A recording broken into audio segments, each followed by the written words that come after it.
کافر تھا، اس کے پاس گئے، اس کے ساتھ معاملات طے ہو گئے، فرماتے میں نے مزدوری کی اور میں تھک گیا کام کر کر کے، اور جب مزدوری ملنے کا وقت ہوتا ہے تو مزدور نے بڑی بڑی منصوبہ بندی کی ہوئی ہوتی ہے کہ بچے کو کپڑے لے کے دینے ہیں، چھوٹی بیٹی کو بیگ لے کے دینا ہے، اور جو بیٹی بیاہ دی ہے اس کو تحفہ بھیجنا ہے، بڑی اس کی منصوبہ بندی ہوتی ہے۔ وہ کمیٹی بندہ سال پورا انتظار کرتا ہے، اور کمیٹی والا اگر کہے نا 10,000 کم لے لو، تو بندہ کہتا ہے یار تیری مہربانی، میں نے تو سارے پیسوں کا بیلنس کیا ہوا اور بڑی میں نے انتظار کیا ہے کہ یہ دن کب آئے گا، اور تو مجھے کہہ رہا تھوڑے کم لے لو، اور بڑا بندے کی شدت بھرا انتظار ہوتا ہے۔ آتے ہیں تو وہ چاہے وہ 1 گھنٹہ ہی خوشی رہے، لیکن وہ رہتی، کہتے میں نے محنت کی، میں تھک گیا، مزدوری کی، وجود میرا چکنا چور ہو گیا، اور جب میں پیسے لینے کے لیے آس بن وائل کے پاس گیا، میں نے کہا میرے پیسے دے دو، کہنے لگا نہیں دیتا۔ سنو کیوں نہیں دیتا؟ اس نے کہا میں نے نہیں دینے پیسے۔ کہتے ہیں میں نے کہا یار میں نے مزدوری کی ہے، میرے بچے انتظار کر رہے ہیں، اور کتنے دن لگا کے میں نے تیرا کام ختم کیا، میرے پیسے دے۔ حضرت خباب کہتے ہیں وہ میں نے اصرار کیا تو کہنے لگا میری ایک شرط ہے، اس شرط پہ پیسے دوں گا۔ وہ کیا؟ کہنے لگا تو نبی پاک کا کلمہ پڑھنا چھوڑ دے۔ حضرت خباب رضی اللہ تعالیٰ عنہ فرماتے ہیں میں نے اسے کہا کہ اگر میں تیری بات نہ مانوں تو کہنے لگا میں پیسے نہیں دوں گا۔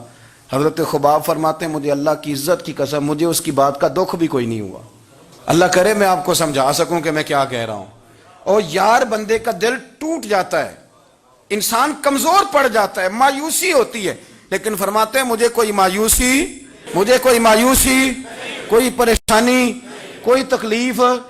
اور شارحین نے لکھا ہے کہ وہ فرماتے ہیں میں واپس آیا تو ایک صحابی مجھے کہنے لگے 2 منٹ کے لیے کیا ہی دینا تھا، پیسے تو لے لیتے، اسلام حکمت کا بھی تو سبق دیتا ہے نا۔ اور میں نے کہا چھوڑو 4 پیسوں کے لیے میں 2 منٹ کے لیے بھی مدینے والے رسول کا انکار نہیں کر سکتا، 2 منٹ کے لیے بھی انکار نہیں کر سکتا، پیسوں کا کیا ہے، اللہ پھر عطا کر دے گا۔ حضرت صہیب بن سنان رومی حضور کے صحابی ہیں، روم سے مکے آئے تھے اور بڑی مشقت کر کے مال کمایا۔ بہت سارے لوگ محنت کر کے بھی کماتے ہیں، چلیں کچھ لوگ غلط طریقے سے بھی پیسہ جمع کرتے ہیں، لیکن ایک بہت بڑی تعداد ان لوگوں کی جو مشقت بھی کرتے ہیں۔ اور میں کئی ایسے لوگوں کو جانتا ہوں جو بڑے مالدار ہیں پر سویرے اپنے مزدوروں سے پہلے اٹھتے، جا کے ڈیوٹی کرتے ہیں، کام کاج کرتے ہیں، کرنا پڑتا ہے، اور وہ کہتے ہیں نہ پہنچے تو مزدور کام ہی نہیں کرتے۔ یہ سارے کام وہ کرتے ہیں، مشقت کے ساتھ آگے جاتے ہیں، اور پھر ان کو نا وہ جو آشیانہ انہوں نے بنایا ہوتا ہے، اور آدمی چھوٹے لیول سے اوپر جائے تو اس نے جو کہ ہر چیز خود مینج کی ہوتی ہے، اسے بڑا پیار ہو جاتا ہے اپنے آشیانے سے، اس گلدستے تھے کہ میں نے یار ایک غریب آدمی تھے، محنت کی، جد و جہد کی، مکے آ کے مال کمایا، انڈسٹری سمجھنے لگائی، کچھ انہوں نے نا جی باغات بھی خرید لیے، کچھ نخلستان بھی ان کے ہو گئے، مالدار ہو گئے۔ ادھر سے نا نبی پاک علیہ السلام نے ہجرت کا اشارہ دے دیا۔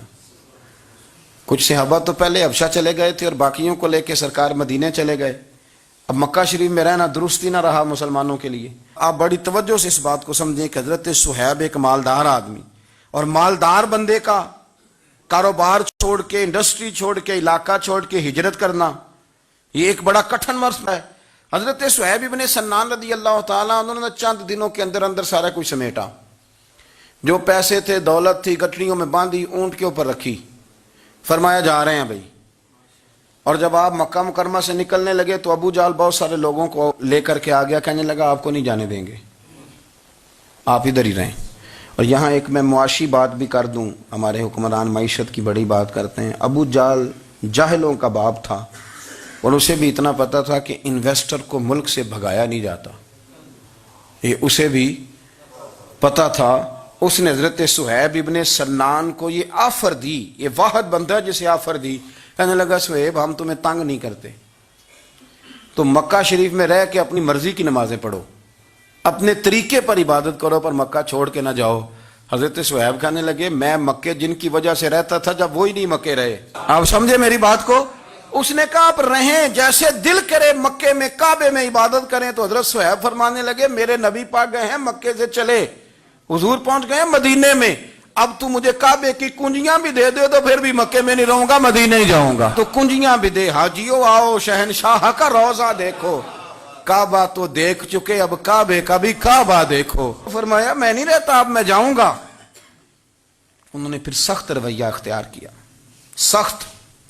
ولید بن مغیرہ نے تو خنجر نکال لیا، کہنے لگا تم غریب آیا تھا روم سے اور تو نے یہاں کی اتنی جائیدادیں بنائی ہیں، تو مال تو نے مکے میں کمایا تو ہم لے جانے نہیں دیں گے۔ تو حضرت صہیب کہنے لگے خنجر تو پیچھے کر، کیا چاہیے تجھے؟ انہوں نے کہا جی یہ جو مال آپ نے کمایا ہے نا، یہ مکہ شریف میں رہ کر کے کمایا ہے، ہم لے جانے نہیں دیں گے۔ تو حضرت صہیب فرمانے لگے مال کی میری نظر میں اوقات بھی کوئی نہیں، تم سارے کے سارے پیسے رکھو پر مجھے کوئی مدینے جانے سے روک نہیں سکتا۔ سارے پیسے، اللہ کرے آپ کو سمجھ آئے۔ آج تو لوگ تھوڑا سا وہ 1.5-2 لاکھ روپیہ لگتا ہے حاضری دے کے حرم شریف کی آ جاتے ہیں، اس کے باوجود وہ کہتے ہیں کیا بات ہے، میری بڑی شان ہے، لیکن دیکھو مدینے جانے کی قیمت کتنی دی۔ سارا ہی مال دے آئے، سارا ہی مال، اور ہر شے دے دی، حتیٰ کہ اونٹ سے کجاوا بھی اتار لیا ابو جہل نے، کجاوا بھی اتار لیا۔ کجاوے کے بغیر اونٹ کا سفر بڑا مشکل ہوتا تھا، عرب کے اندر پسینہ بڑا سخت آتا تھا، تہمت والے لوگ ہوتے تھے، اذیت ہوتی تھی، لیکن بغیر کجاوے کے سفر کر کے جب مدینے پہنچے نا تو نبی پاک صلی اللہ علیہ وسلم نے فرمایا صہیب تو جو تجارت کر کے آیا نا، جو کاروبار تو آج کر کے آیا ہے، یہ کاروبار سمجھنا نا کہ میں بڑی قیمت ادا کر کے آیا ہوں، فرمایا تو نے مال تھوڑا خرچ کیا ہے پر اللہ کو بھی راضی کر لیا، اللہ کے رسول کو بھی راضی کر لیا، یہ نہ سمجھنا کہ میں نے بڑے پیسے۔ رسول کائنات صلی اللہ علیہ وسلم نے فرمایا صہیب آج جو تجارت کی ہے بڑی نفع والی کی ہے، تو نے پیسے تھوڑے لگائے ہیں اور رب رسول کو راضی کر لیا ہے، تھوڑے پیسے۔ تو صحابہ کرام نے نا وہ کمٹمنٹ تھی ان کی دین کے ساتھ کہ کوئی چیز انہیں پیچھے ہٹا سکتی۔ وہ حضرت نظام الدین اولیاء محبوب الہی رحمت اللہ علیہ نے نا اپنے جوتے کسی کو تحفے میں دے دیے تھے، تو خواجہ میر خسرو نے 2 لاکھ روپے کے خرید لیے۔ میرے مرشد کے جوتے ہیں نا 2 لاکھ کے خرید لیے، اور خرید کے نا چلیں کسی نے فتویٰ لگانا ہو تو لگائے، پر ہم کیا کریں، طریقت کے لوگ ہیں نا، باتیں کرنی پڑتی ہے۔